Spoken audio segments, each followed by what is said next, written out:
Who's passed away.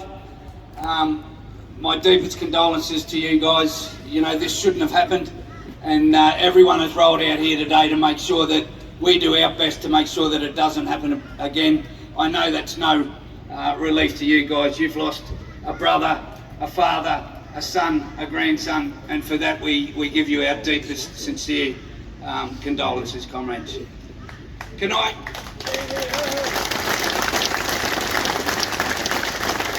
I also acknowledge each and every one of you? This is a great rollout. You know, it's not easy to do a day's pay when you're in the middle of a crisis. I can't remember what it's called. The cost of living crisis was what I was after. Thank you, Jay. It's not easy to say to mum you're going to do a day's pay when everyone's doing it tough. You can't pay the fuel, you can't pay the groceries. You're lucky to have enough for a beer at the end of the day.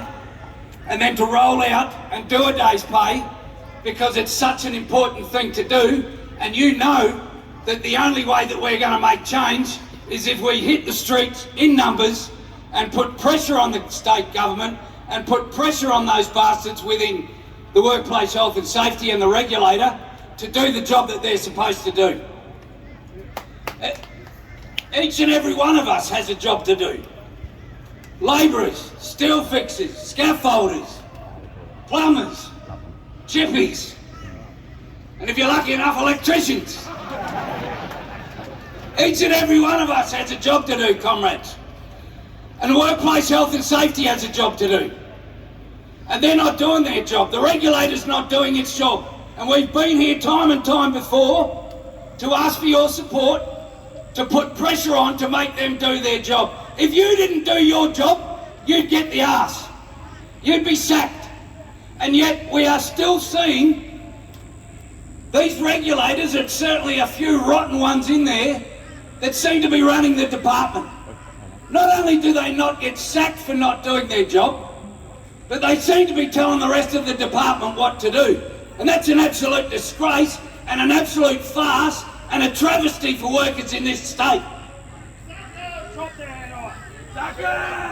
There's a couple of things that we're talking about today. One is those bastards, and the other one is the heat policy that we've been trying to introduce, or successfully introducing, in many workplaces and in EBAs, since we first made a commitment to workers in this state to do that back in 2000, falling over, and a lot of the time they work their guts out all day, and it's not until they leave site and are either back in their crib room, in their camp donga, or sitting in their car on this occasion, that they fall over and this happens.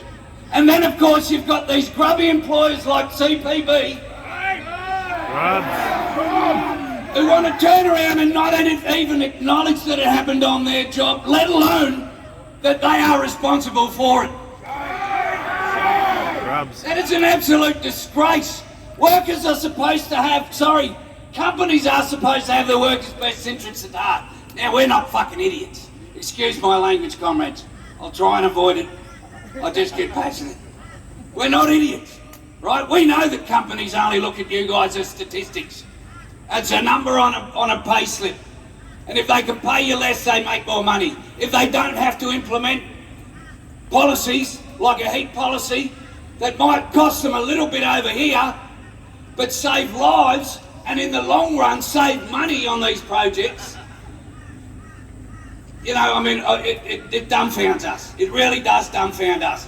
The fact that people are dying and CPB continue to bury their heads in the sand and don't even do what they're obligated to do by legislation, which is minimise the risk on projects.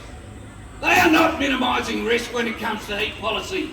They are allowing our workers to die and not doing anything about that, which is why it's always left up to us. Some of the speakers this morning said, yep, sorry we're out here again, we've got to get you out here again. I'm not sorry about that.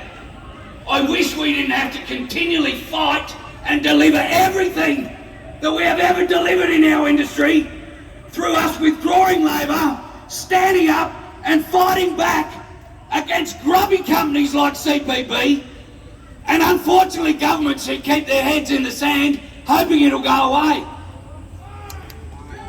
Unfortunately, it is up to us. It is up to us to do that, and that's what we'll continue to do. It is our job, if you like, because these bastards aren't doing theirs. We have continued to push this government and Grace's department for a review of the regulator. Now, we got a commitment that that was happening. Well, it ain't happening fast enough. And at the very least, while that review's going on, they could look at the decent regulators within that outfit and start making sure that they're attending jobs like the Cross River Rail Project, making sure that they're at least doing their job, taking both sides of the story, managing risk, managing workers' health and safety, making sure that they go home at the end of the day, because that's their job, not to come out and take the boss's side or sneer at the unions because they have are already preconceived idea in their head that we're just shit stirrers or we're picking on them. We don't pick on anyone unless they're trying to kill workers, stand over workers, or bring down the working movement in this country. And that's exactly what these grubs are doing. Shame! Fucking grubs. Now, we have a new Premier in Queensland.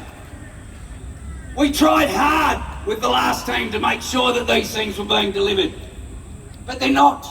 They've fallen on deaf ears. There is some hope from us up the front here, that with a change of leadership, might be a change within the ranks, and they might actually start pushing some of the things that we continually rally about. Because as I said at the start, we don't do this for the fun of it. We don't lose a day's pay for the fun of it when we're already busted ass and trying to live.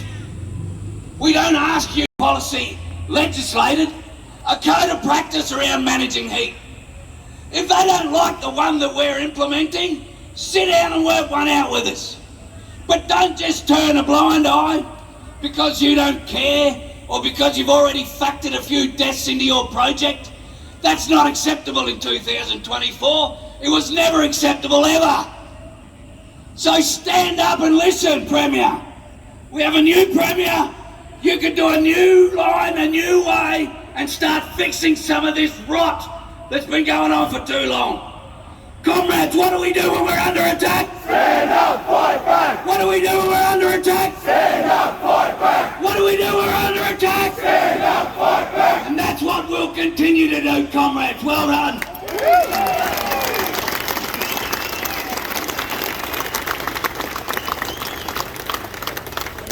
All right, Unreal.